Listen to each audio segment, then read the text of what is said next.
Nisa Nur Amelia. Nur Amelia. Tadi bisa ke sini tuh naik apa? Naik motor Bu. Motor. Oh, Nisa tahu naik motor ya?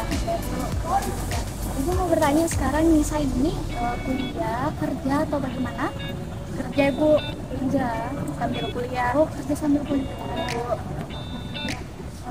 Kalau dari Nisa ke sini, saya lihat dalam keadaan tidak baik saja di lalu keluarganya. Ada apa? Ya Bu, saya mempunyai permasalahan di pekerjaan saya. Oh, punya permasalahan saudari Nisa. Mungkin ini pertama kalinya saudari Nisa ini melayani sesi konseling atau sudah pernah? Baru pertama kali. Ini baru pertama kali, jadi mungkin boleh ya Ibu jelasin sedikit itu apa itu tentang beta dan asas-asas kerahasiaan apa saja yang ada pada beta ya. Jadi beta itu merupakan bimbingan dan konseling yang dimana bimbingan adalah merupakan pemberian bantuan kepada individu atau kelompok baik dewasa, remaja, anak-anak dalam rangka untuk membantu menyelesaikan masalahnya.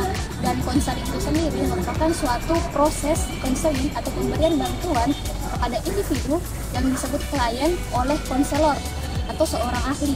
Nah, untuk juga membantu menyelesaikan masalahnya.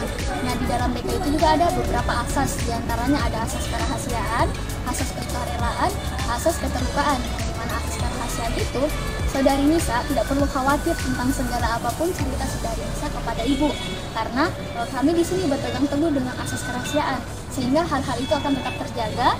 Yang kedua, ada namanya asas kesukarelaan. Sebelumnya saya bertanya, apakah saudari Nisa sukarela datang ke sini tanpa ada paksaan? Saya tidak ada paksaan datang ke sini. Berarti sukarela ya. Selanjutnya asas keterbukaan. Jadi untuk bisa membantu saya mendiagnosis apa permasalahan yang terjadi pada saudari Nisa, mungkin saudari Nisa bisa lebih terbuka berkata dengan jujur terkait apa-apa saja yang terjadi pada diri saudari Nisa. Bisa Ibu. Baik, sebelumnya Ibu mau bertanya lagi.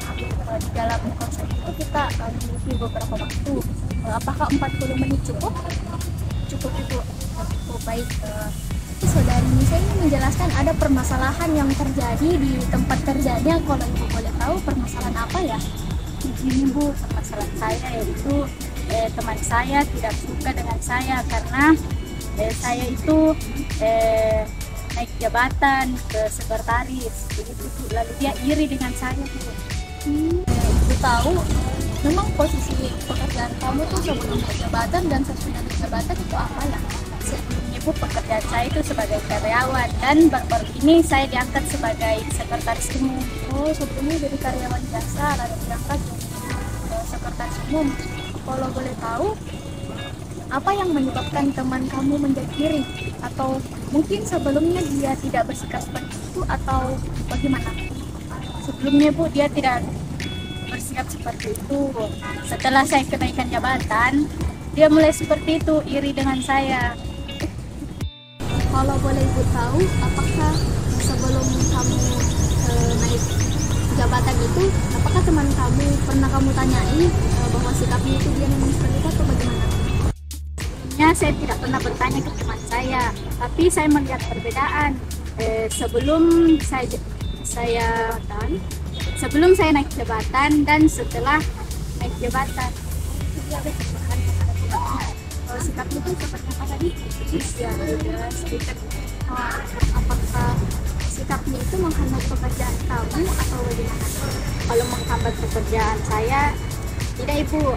Hanya saja saya merasa kejadian kenaikan jabatan saya membuatnya bersikap tidak profesional menangani pekerjaannya, sehingga masalah pribadi dibawa ke masalah ke pekerjaan itu.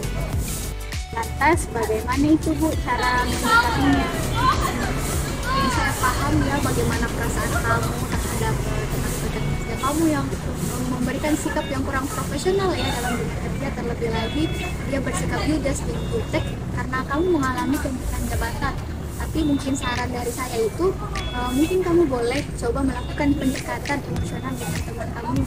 Mungkin pada saat jam makan kamu boleh datang duduk di sampingnya, bertanya sekitar apa sih akhir-akhir ini saya rasa kamu bersikap judes ya, atau ada salah. Pokoknya kamu melakukan pendekatan dengan teman kamu yang merasa kamu ini sih, walaupun jika kamu rasa hal itu kurang berhasil, mungkin kamu bisa bantu membujuk teman kamu untuk datang juga konsultasi rasanya gitu.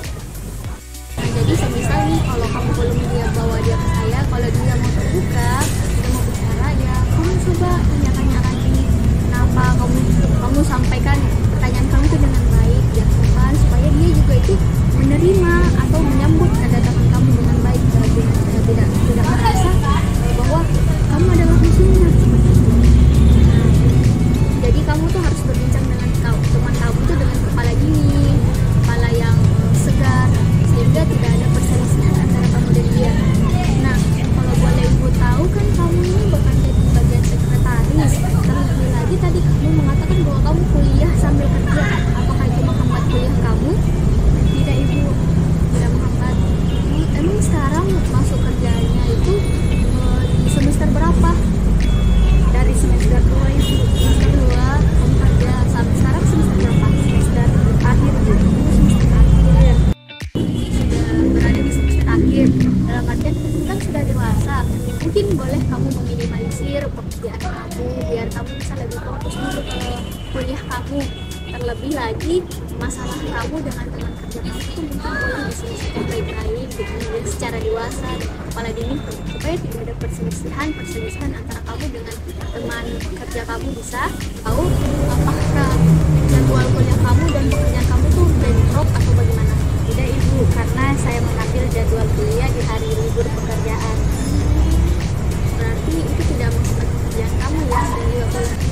Karena tadi kamu mengatakan bahwa tidak ada bentrok dan juga tidak ada permasalahan, kamu bisa mengatasinya dan menyelesaikannya. Kira-kira rencana kamu saat ini apa ya dengan teman kerja kamu? Mungkin rencana saya selanjutnya yaitu saya akan mencoba ngomong baik-baik dengan teman kerja saya.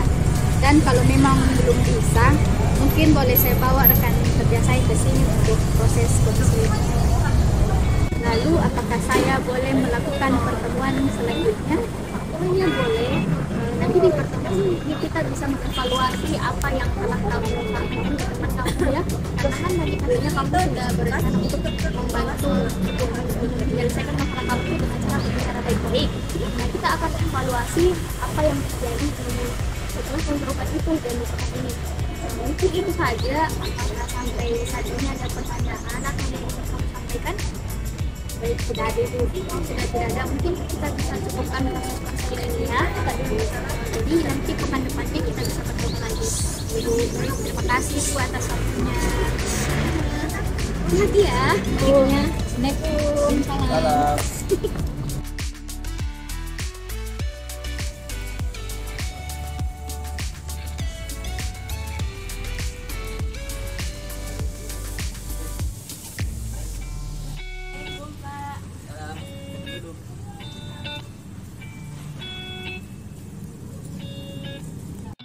Boleh pertama kamu dulu. Perkenalkan, nama saya Nanda. Oh, kamu Nida, teman Nisa. Ya, saya Nanda, temannya Nisa. Bisa merekomendasikan saya untuk konsultasi ke Bapak. Sebelumnya apakah kamu pernah melakukan konsultasi? Saya tidak pernah melakukan konseling Pak, baru kali ini. Oh, jadi menurut kamu bagaimana? Konseling itu adalah proses untuk menyelesaikan masalah seorang siswa. Oh, jadi kamu keliru. Jadi di sini saya sebagai konselor bagi masalah kamu dalam menghadapi masalah, dan kamu ini sebagai konselor saya. Artinya kamu akan menyelesaikan masalah yang kamu hadapi saat ini, dan kamu juga yang akan berperan aktif dalam mencari jalan keluar dari masalah yang kamu hadapi ini. Oh begitu ya Pak, baik, kalau begitu saya akan berperan aktif dalam proses konseling ini, tapi saya tidak mau kalau teman-teman saya sampai mengetahuinya. Ya, tenang saja. Kamu tidak perlu khawatir, karena dalam proses ini saya juga punya kode etik dan tertentu. Sebagai konselor, akan berusaha untuk menjaga kerahasiaan dan setiap perbicaraan yang akan dilaksanakan sekarang ini yang akan diketahui. Dan juga terus konseling ini ada asas-asasnya. Salah satunya itu asas kerahasiaan, di mana asas ini menjaga semua data yang Anda sampaikan akan dirahasiakan.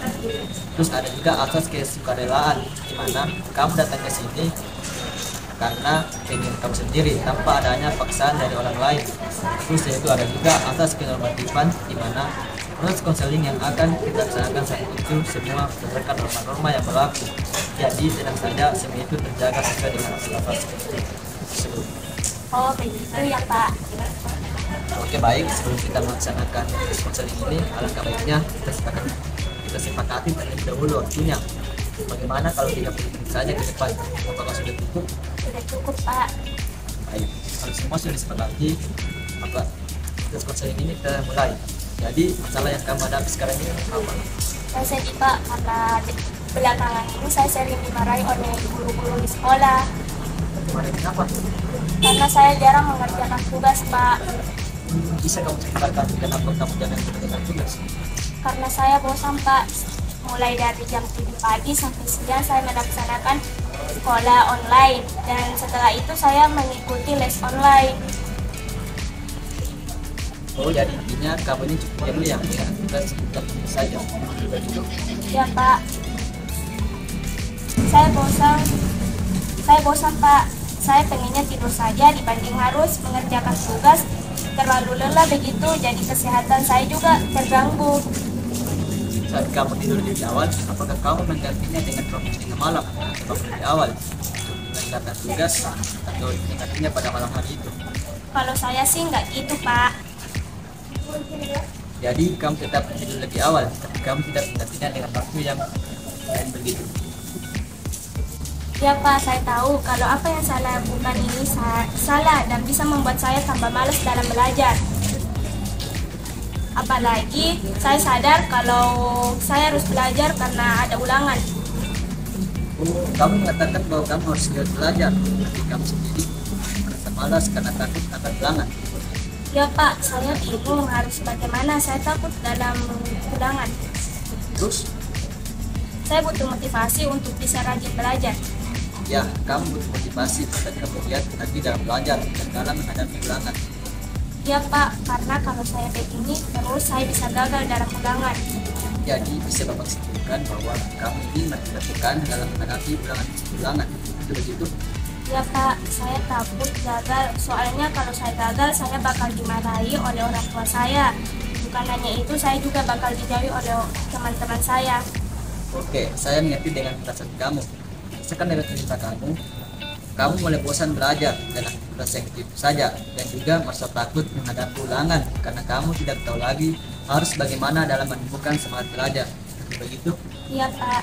Paham dengan apa yang kamu alami, karena pada dasarnya kita memang pasti selalu bosan dengan aktivitas yang kita lakukan, apalagi di masa pandemi seperti ini. Tentunya jadi jenuh, apalagi di usia kamu ini tentu merasakan coba hal-hal yang baru agar bisa menumbuhkan semangat kamu.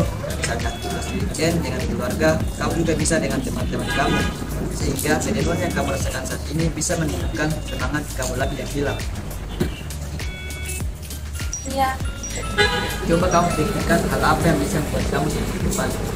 Kalau saya sih saat merasa bosan seperti itu, saya lebih ke nonton drama atau membaca novel.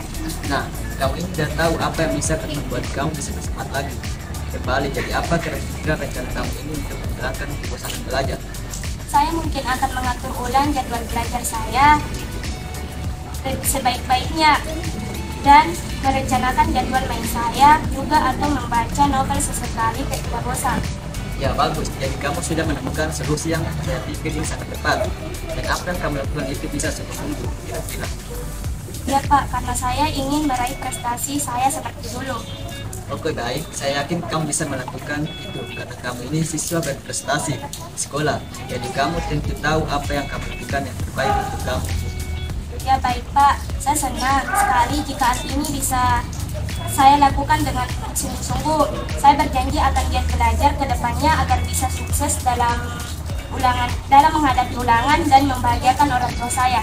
Ya baik, saya sangat senang atas antusias kamu. Jadi kira-kira apa yang ingin kamu sampaikan lagi dalam sesi ini? Saya rasa sudah cukup Pak. Ya, jadi berhubungan waktu yang sudah habis, kita selesai saja. Ya Pak.